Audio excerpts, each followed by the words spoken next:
millions across the Americas recite Confucian analects in schools, their daily philosophies shaped by ancient Eastern wisdom. The largest cities on the coasts are bustling ports filled with towering Chinese junks, trading silk and tea centuries before Europeans ever dreamed of organized transatlantic voyages. Instead of cowboys and cattle, the Great Plains see imperial patrols managing vast herds of water buffalo, or overseeing colossal rice cultivation projects directed by imperial edict. Sacred mountains in the Andes are adorned with serene Buddhist monasteries, their wind chimes and bells echoing where Incan priests once performed their own ancient rites. Number 10. Dominant languages echoed the Far East, not Europe. The soundscape of the Americas is entirely alien to any European explorer who might eventually arrive. From the northernmost settlements in what we know as Alaska, down through the vast plains and dense jungles, to the southernmost tip of Patagonia, the common languages of administration, trade, and learning are dialects of Chinese. Mandarin, with its tonal complexities, serves as the lingua franca of the imperial bureaucracy, used in official decrees, scholarly texts, and communications between far-flung provinces. In bustling port cities and along major trade arteries, Cantonese and Hokkien are the vibrant tongues of commerce, shouted by merchants, sailors, and artisans. Indigenous languages do not vanish entirely. In more remote regions, tribal languages continue, though often absorbing loanwords and grammatical structures from Chinese. In areas with significant Chinese settlement, new Creole languages emerge, blending local vernaculars with the settlers' tongues, creating unique linguistic amalgams. Children in schools spend years mastering the thousands of characters of the Chinese writing system, their earliest literature, not tales of European knights or classical Greek philosophers, but the stories of the Monkey King, the wisdom of Confucius. Place names across the continents are Sinicized. Great rivers are renamed. Perhaps the Mississippi becomes the Great Serpent River, or the Jade Dragon Waterway, and mountain ranges bear names reflecting Chinese cosmology or commemorating legendary explorers from the Middle Kingdom. Public inscriptions, shop signs, and personal correspondence are all rendered in elegant or functional calligraphy. The very way people think and express abstract concepts is filtered through the philosophies embedded in these Eastern languages, emphasizing harmony, filial piety, and the collective over European ideals of individualism that never gain a foothold. Number 9. Skylines defined by graceful pagodas, not soaring cathedrals. The architectural face of cities and towns across the American continents reflects the aesthetics and philosophies of imperial China. In the grand capitals established in former Aztec or Incan heartlands, and in new coastal metropolises, the skyline is punctuated by the gracefully curved eaves of multi-tiered pagodas, their bells tinkling in the breeze. These structures serve as temples, observatories, or commemorative monuments, built with intricate wooden joinery and adorned with glazed tiles in auspicious colors like imperial yellow, vibrant green, and deep blue. Imperial palaces, administrative centers, and the residences of governors and wealthy merchants are sprawling complexes of interconnected halls and courtyards, meticulously planned according to the principles of Feng Shui to ensure harmony with the natural environment. Walls are often painted a deep vermilion, and roofs sweep upwards, designed to ward off evil spirits and allow the good to flow in. City planning itself follows Chinese models. Major urban centers are often walled, with wide, straight avenues oriented to the cardinal directions, creating a grid-like pattern. Distinct zones are designated for markets, artisans, residential areas, and administrative functions, mirroring the orderly layout of cities like Chang'an or Beijing. Stone and adobe, plentiful in many parts of the Americas, are adapted by Chinese builders, but the fundamental design language, the emphasis on horizontal expansion rather than verticality, The use of timber framing, the intricate bracketing systems, dugans supporting the heavy tiled roofs, and the creation of serene scholars' gardens with carefully placed rocks, water features and pavilions pastallers gardens with carrions. There are no Gothic cathedrals with their stained glass and flying buttresses, no stern European fortresses of cold gray stone. Instead, temples dedicated to Buddha, Lao Tzu, and local spirits integrated into the Chinese pantheon stand as centers of spiritual life, their forms reflecting a worldview that seeks balance with nature rather than dominance over it. Even humble rural villages feature smaller shrines and houses with elements of Chinese design adapted to local materials and climates. Number 8. Dinner plates filled with steamed rice and savory tofu, not wheat bread and roasted beef. The agricultural landscape of the Americas is transformed. Rice paddies, meticulously terraced and irrigated, climb the hillsides in warmer regions and spread across reclaimed marshlands and river valleys. Rice, in its many varieties, becomes the foundational staple grain for a vast portion of the population, replacing or supplementing maize in many areas. Alongside rice, soybeans are extensively cultivated, providing the basis for a protein-rich diet through tofu, soy milk, tempeh, and myriad fermented sauces that become central to American cuisine. Wheat and barley, staples of European diets, remain minor crops, if cultivated at all. Instead, millet, sorghum, and buckwheat, common in Chinese agriculture, find new homes in suitable American climate. The fields are also abundant with Chinese vegetables. Bok choy, Napa cabbage, bitter melon, daikon radishes, and a host of leafy greens are grown in market gardens surrounding every settlement. The animal husbandry of the continents also shifts dramatically. Pigs and chickens, integral to Chinese farming, proliferate, becoming the primary sources of animal protein. Ducks are raised in large numbers, especially in areas with extensive waterways. Water buffalo, strong and adapted to wet conditions, become the draft animals of choice in agricultural regions, their broad hooves ideal for working in muddy rice paddies. Cattle, sheep, and goats, so central to European pastoralism, are far less common, perhaps only found in very specific ecological niches or maintained by isolated indigenous groups. Horses, if they are introduced by the Chinese, who did use them but not as ubiquitously as later Europeans in the Americas, are used primarily for military purposes and by imperial messengers, not for herding or widespread personal transport. Culinary techniques are dominated by stir-frying in woks, steaming in bamboo baskets, braising and simmering. Indigenous American ingredients like corn, potatoes, tomatoes, chili peppers, and squash are ingeniously incorporated into this new culinary framework, creating vibrant fusion cuisines. Chili peppers, for instance, add a fiery kick to Sichuan-style dishes, while corn might be ground into flour for steamed buns or noodles. Tea, cultivated on vast plantations in suitable highlands, becomes the ubiquitous beverage consumed daily by all social classes, with elaborate tea ceremonies developing among the elite, mirroring those in the homeland. The Americas become a continent where the clatter of chopsticks, not forks and knives, is the sound of mealtime. Number 7. The Grand Waterways of America. Indrit entered with Chinese mastery.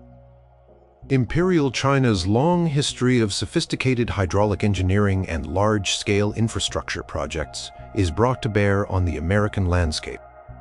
The vast river systems of the Americas, such as the Mississippi, the Amazon, and the Orinoco, are not just seen as wild forces of nature, but as arteries for transport, irrigation, and commerce to be managed and enhanced. Extensive canal systems are constructed, rivaling or even surpassing the scale of China's Grand Canal. These waterways connect major rivers, irrigate vast new agricultural lands for rice and other crops, and facilitate the movement of goods and troops across immense distances.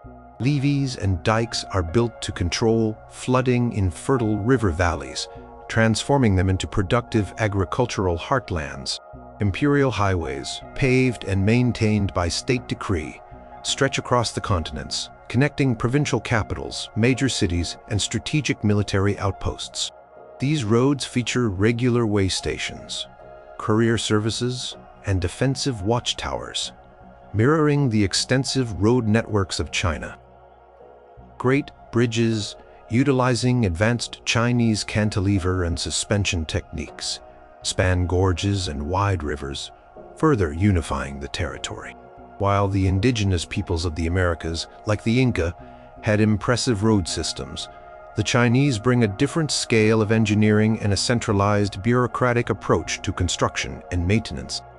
Fortifications also take on a distinct Chinese character. Cities are protected by thick rammed earth or stone walls, often featuring elaborate gatehouses, bastions, and moats. Along frontiers or in strategically important mountain passes, defensive structures reminiscent of sections of the Great Wall are erected, not necessarily as one continuous barrier, but as a network of forts, signal towers, and garrison towns designed to project imperial power and regulate trade and movement.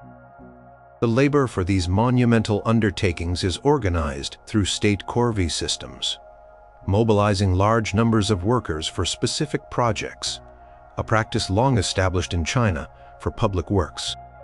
The landscape is visibly managed, with an emphasis on order, control, and the efficient utilization of resources, all reflecting the centralized power and engineering prowess of the Chinese Empire.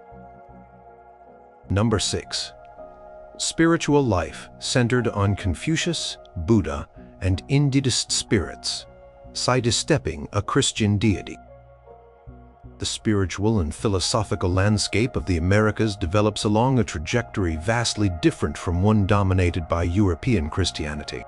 With the arrival of Chinese colonists, administrators, and merchants, come the three great teachings of China: Confucianism, Taoism, and Buddhism. Confucianism, with its emphasis on social harmony, filial piety, respect for authority, and education, rapidly becomes the bedrock of the state ideology and social etiquette. Schools and academies are established to propagate Confucian classics, and the civil service, if it mirrors China's, would select officials based on their mastery of these texts. This shapes family structures, civic duties, and the very understanding of a well-ordered society. Buddhist monks and nuns also make the journey across the Pacific, establishing monasteries and temples. Various schools of Buddhism, from the meditative Chan, Zen, to the devotional Pure Land, find fertile ground. Stupas and pagodas become common sites, and the concepts of karma, reincarnation, and the pursuit of enlightenment permeate the cultural consciousness. Taoism, with its focus on living in harmony with the Tao, the Way, its emphasis on nature, and its repertoire of practices for health and longevity, also finds adherents. Its philosophies influence art, medicine, and personal spiritual practices. Crucially, there is no widespread state-sponsored conversion of indigenous populations in the manner of the Christian missions. While Chinese faiths spread, there is often a greater tendency towards syncretism. Indigenous deities and spirits are sometimes incorporated into local Buddhist or Taoist pantheons, or their worship continues alongside the new faiths. Ancestor veneration, already present in many indigenous cultures, finds common ground with Confucian practices. The religious map of the Americas becomes a complex mosaic of these Eastern traditions, interwoven with resilient, native spiritual systems. There are no equivalents of the Inquisition, no religious wars between Protestant and Catholic analogues. Instead, philosophical debates might occur between Buddhist scholars and Confucian mandarins, or Taoist sages might seek solitude in the vast American wilderness. Festivals and holidays are tied to the Chinese lunar calendar and celebrate events like the Lunar New Year, the Dragon Boat Festival, and the Mid-Autumn Festival, alongside local indigenous celebrations that are integrated into this new cultural fabric. The moral and ethical frameworks guiding people's lives derive from these Eastern sources, profoundly shaping law, community relations, and individual aspirations in ways entirely different from a Judeo-Christian foundation. Number 5. The Untamed Frontiers, reimagined as imperial prefectures and cultivated lands. The concept of a Wild West, or an untamed frontier, rapidly yielding to rugged individual pioneers, simply does not arise. Instead, the expansion into and administration of the American continents follows the methodical, bureaucratic model of the Chinese Empire. Vast territories are organized into provinces, sheng, which are further subdivided into prefectures, fu, and counties, xian. Each administrative unit is governed by scholar officials, appointed by the central imperial authority, ideally after passing rigorous civil service examinations based on Confucian classics and administrative law. These officials are responsible for maintaining order, collecting taxes, often in the form of grain, silk, or other valuable commodities, administering justice, and overseeing public works, projects. Settlement is not haphazard, but often planned and state-sponsored, with a focus on establishing agriculturally productive communities. Rice paddies, tea plantations, and silk farms are laid out in suitable regions, often involving large-scale irrigation and land reclamation projects managed by imperial engineers. Exploration and expansion are driven not by individual dreams of riches or religious zeal alone, but by imperial strategic and economic interests, securing resources, establishing defensible borders, and incorporating new populations into the tribute system.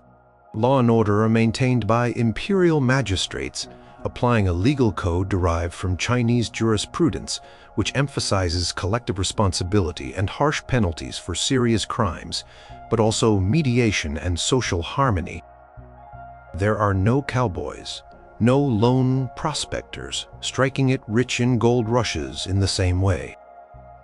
Instead, resource extraction, such as mining for jade or precious metals, is typically a state-controlled or licensed affair.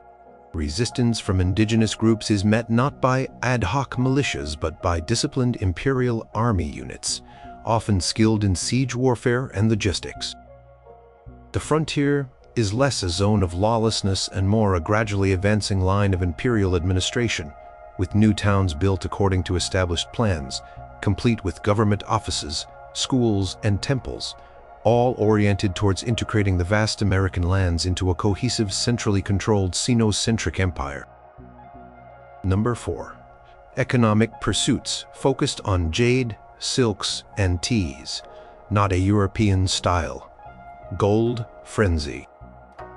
The economic drivers of Chinese colonization and administration in the Americas differ significantly from the European quest for gold and silver to fuel mercantilist ambitions. While precious metals like gold and silver are certainly valued and mined, the primary focus of imperial economic interest aligns with traditional Chinese preferences for luxury goods, strategic resources, and items essential to its sophisticated culture. Jade, highly prized in China for its beauty, spiritual significance, and association with status, becomes a major object of exploration and extraction, especially in regions where jadeite or nephrite deposits are found. The search for high-quality jade carves paths into mountain ranges and remote territories. Silk production is established wherever the climate allows for the cultivation of mulberry trees, the leaves of which are essential for feeding silkworms. The Americas become a new vast source of raw silk, supplementing production in the Chinese heartland and perhaps even developing unique local varieties. Tea plantations spread across suitable highlands, turning parts of the Americas into major tea-producing regions, satisfying both local demand and potentially exporting unique American tea varieties back to the Eastern Hemisphere. Other resources sought after include exotic woods for fine furniture and construction, medicinal herbs and plants unique to the Americas to be incorporated into traditional Chinese medicine, pearls from coastal oyster beds, and exotic animals for imperial menageries or for their pelts and feathers. Trade networks are overwhelmingly oriented eastwards, across the Pacific. Fleets of large Chinese junks, capable of long ocean voyages, ply the routes between American ports and the coastal cities of China and Southeast Asia. These ships carry raw materials, tribute goods, and finished products. The economic system is characterized by state involvement and monopolies in key industries, such as salt production and mining of certain metals. Artisan guilds, similar to those in China, regulate the production of crafts like ceramics, textiles, and metalwork, often incorporating local American materials and artistic motifs into Chinese forms. Instead of a gold rush mentality, the economic development is more measured, more focused on sustainable production of goods valued by the imperial court and the broader Chinese market. Tribute from subjugated or allied indigenous groups, paid in local specialties, also forms an important part of the imperial economy. Number 3. The faces in power: imperial governors, scholar officials, and local elites in imperial garb. The ruling class and administrative hierarchy of the Sino-American territories are composed primarily of individuals steeped in Chinese political and cultural traditions. The highest levels, provincial governors, military commanders, and key ministers, are appointed directly by the emperor or the central imperial government in the distant capital.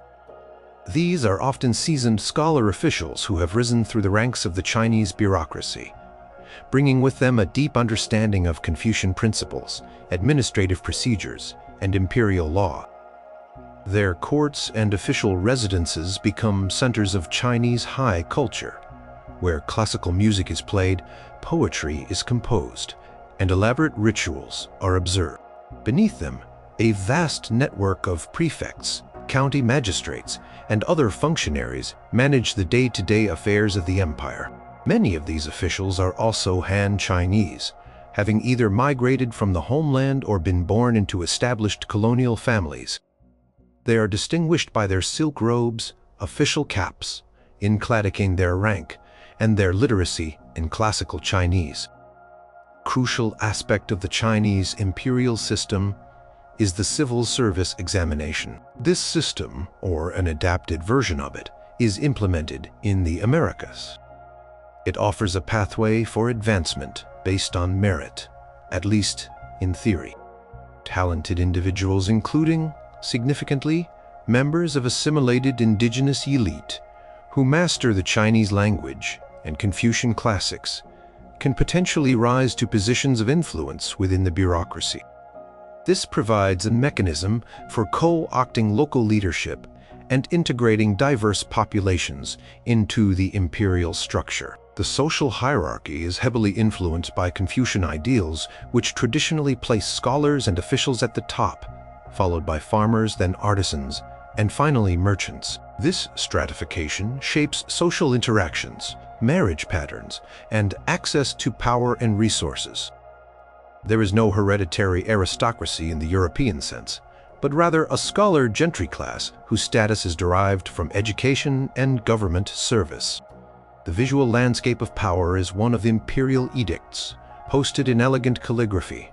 Officials carried in sedan chairs and courtly ceremonies performed with meticulous attention to protocol, all reinforcing the authority and cultural supremacy of the Chinese imperial system across the American continents. Number 2. When Europeans finally arrived, they encountered established empires, not new worlds. The eventual arrival of European explorers and ships on American shores, centuries after Chinese colonization, unfolds dramatically differently. Instead of finding sparsely populated coastlines, relative to their expectations of unclaimed land or disparate tribal groups, Europeans encounter well-established, organized, and populous Sino-American states or provinces of a larger trans-Pacific empire. These states possess sophisticated administrative structures, fortified cities, productive agricultural systems, and large disciplined armies, familiar with gunpowder weapons, albeit perhaps of Chinese design and doctrine. The Chinese junks, often larger and more technologically advanced in certain respects, like watertight compartments and sternpost rudders, than early European caravels or galleons, already dominate the Pacific and coastal American waters. European notions of discovery are immediately rendered absurd. They are not arriving in a new world ripe for the taking, but are making contact with a powerful ancient civilization that has already extended its influence across a vast ocean. Initial interactions are likely to be cautious and complex. Europeans are traders, perhaps supplicants seeking access to the fabled riches of these Sino-American lands, or at best envoys from distant lesser-known kingdoms. They do not hold an immediate technological or military advantage that would allow for easy conquest as seen in our timeline with the Aztecs or Incas. Any attempts at aggressive European colonization would meet with strong, organized resistance from imperial forces well-versed in warfare and equipped with their own cannons, firearms, and strategic knowledge. Global power dynamics are completely altered. Instead of a Europe rapidly ascending to global dominance, there exists a formidable Pacific-centric power bloc. The age of discovery, for Europeans, becomes an age of careful diplomacy, trade negotiations, and potentially clashes with a civilization that sees itself as the center of the world. European maps would have to be redrawn to show not terra incognita, but the established territories and spheres of influence of the Dragon Throne in the Americas. The flow of goods, ideas, and people across the globe follows entirely different paths, with the Pacific Ocean, not the Atlantic, being a primary conduit of intercontinental exchange for centuries. Number 1. The Great Demographic Shift, a different profile of pathogens and healing. The demographic catastrophe that befell Native American populations following European contact in our timeline, the Great Dying, still occurs, but its characteristic, dystyming, and even the specific diseases involved are different. When Chinese ships and settlers make landfall, they too are carriers of Old World pathogens to which indigenous American populations have no immunity. However, the specific cocktail of diseases emanating from East Asia during the Ming Dynasty era, assuming this is the period of colonization, differs from that of 15th and 16th century Europe. While smallpox was present in Asia, other diseases, such as specific strains of influenza prevalent in dense Chinese populations, cholera, if conditions for its transmission are met, or even certain forms of plague, Yersinia pestis, at historical outbreaks in China, become the primary agents of depopulation. The devastating pandemics that sweep through the Americas are thus of a different microbial signature. Indigenous populations still suffer catastrophic losses. However, the presence of Chinese medical traditions, while not possessing the germ theory of disease, offers different approaches to treatment and public health than those available from early modern Europe. Traditional Chinese medicine TCM, with its vast pharmacopoeia of herbal remedies, acupuncture, moxibustion, and emphasis on balance and diet, is introduced. While TCM practitioners cannot stop the initial waves of virgin soil epidemics, they establish healing centers and their methods become integrated to varying degrees with indigenous healing practices. This might lead to different long-term survival rates in some communities, or different societal responses to epidemic outbreaks. There is no introduction of measles or bubonic plague in the specific way Europe introduced them. Instead, Asian-originated diseases reshape the human landscape. The scale of depopulation remains immense, fundamentally altering societies. But the memory and historical record of these plagues attribute them to different sources and perhaps involve different patterns of spread, and long-term impact compared to the diseases brought by Columbus and his successors. The human geography of the Americas is still irrevocably changed, but the agents of that change and the medical responses to it originate from the East, not the West.